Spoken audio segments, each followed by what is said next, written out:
Holy shit. Fucking classic. Yeah. Yeah, I mean...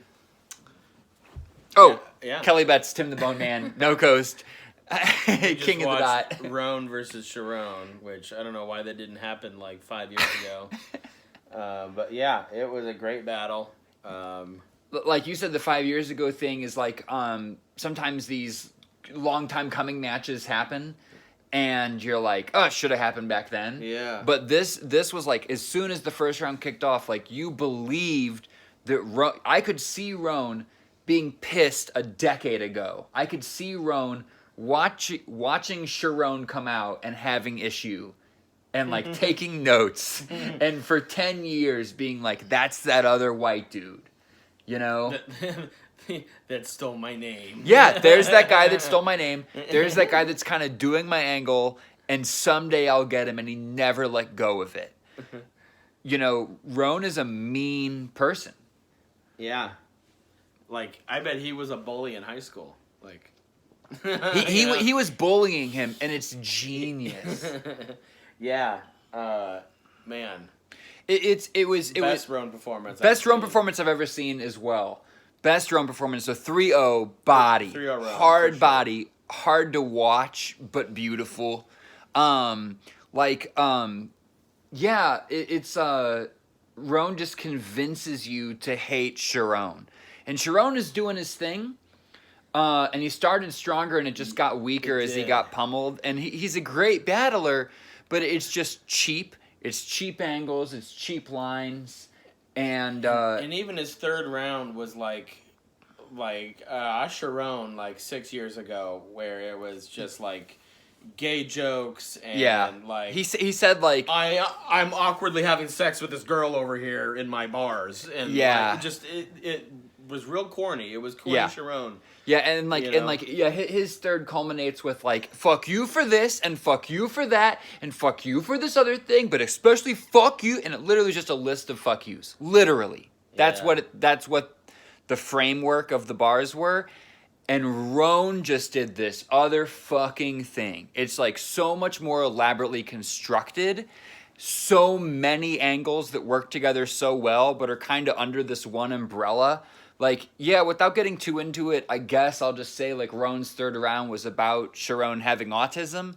And he did this whole, like, I realized how disadvantaged I am for not being a battle rapper with autism. Have you ever tried to be a battle rapper without autism? Yeah, and he paints this whole picture of being disadvantaged and being oppressed from not having autism, and it's like, I can see that going viral. Like, it was, like, that good. It was just well packaged. But, like, the thing is, Rone was just fucking hungry. Like, during his first round, you're like, whoa, he's pissed. And he was saying some crazy stuff. He was, like, preemptively kind of rebuttaling some stuff. And he was like, he was like, I'm not doing this for the money because I already got my cheddar rush. I'm simply here for the adrenaline rush. So what the fuck is up? And it's just like, oh, okay. Like, oh, shit, your intentions are vile, you know, like this is ugly. It's like frat boy versus school shooter.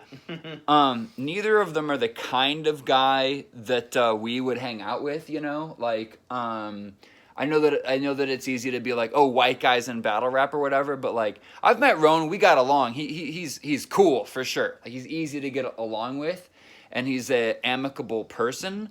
But you know, I don't watch sports. You know, I don't think Tim watches sports, you know, so I don't think there's a bias on, like, the type of guy that either of these dudes are. But, yeah, they both called each other racist, and they both kind of came at, like, how they make money. And, yeah, I don't know. Charron just said some ugly stuff. I called Charron, like, the butterface. Oh, God, this sounds sexist. But, like, the butterface with, like, just a killer body, but she's got, like, a dead tooth. And you're like, oh, I really wish I liked this. I really I'm telling myself I'm into it. And you're not. You kind of can't get over the tooth. Because every third or fourth line is like, wait, what?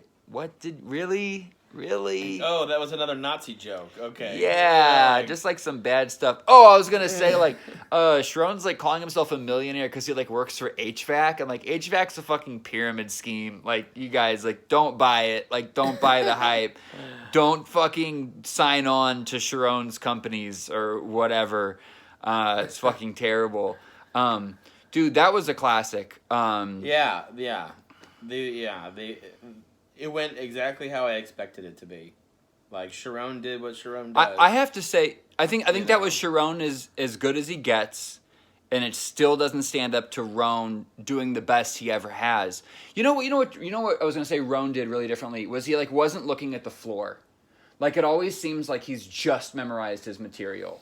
And I've actually said before that kind of gives him some power, because it almost, maybe to an outsider, would look like he was freestyling or something, you know, like, oh, it's super in the moment, because he's kind of like, he does a lot of this, he like, and then he's like, oh, there it is, and then I'm thinking again, but there it is, but this time he seemed like he knew all his shit. Yeah, this time there was none of that. This time it was eye contact with everybody in the crowd, and with Charron, it was very direct, and he was very in the moment, and never was there like a moment of hesitation or thinking or doubt. He was like, dude, I'm happy I get the chance to spit in your face, lyrically. That was one of the best battles I've seen in years. Mm-hmm. Yeah, not to like play it up too much, but I'm fucking hyped. Like, yeah, Pompey's there, Ray Stevens, owner of No Coast. Yeah, whatever. Yeah, he got shouted out the wrong way, but whatever, multiple times. But hey, No Coast is still getting shouts out on the pay-per-view. That's fucking awesome. Love seeing Dirtbag down on the pay-per-view. But yeah, so Pompey's there, and he texted me. He just texted me ugly, all caps. Like, I'm sure in the room it was even more awkward. Hey, I have to say it. Everybody's gonna say it, but the crowd there in Oakland is the best battle crowd you could ever hope for. It's 100. That's 110%. Like, they're like super paying attention. They're listening, but they're also shouting and heckling when there's silence. And like every time somebody runs it back, if it was at all good, they say it with them. Boom, yeah, like it's fucking like, a dozen people are on that. Oakland is the town. It is the perfect place to have it. Like that like battle rap right now is Oakland. So like, great job, everybody in the crowd that's there. So happy to see Dirtbag Dan doing commentary. Shit, anything else? Man, I'm excited for SoulCon Disaster. It's probably next, huh? SoulCon Disaster's got to be next. My predictions, SoulCon has got he's got to learn some new tricks. Yeah, to compete with Disaster. Could be a body. But the crowd's gonna rock with SoulCon really hard. They always have. Every crowd always has. So unless Diz has a meltdown. Diz could have a meltdown.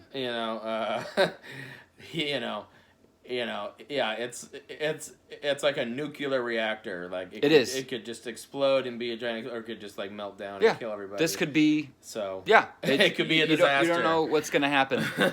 Hey, speaking of disasters, in all seriousness, free Lebanon, this is fucking an amazing event. It's amazing. Yeah.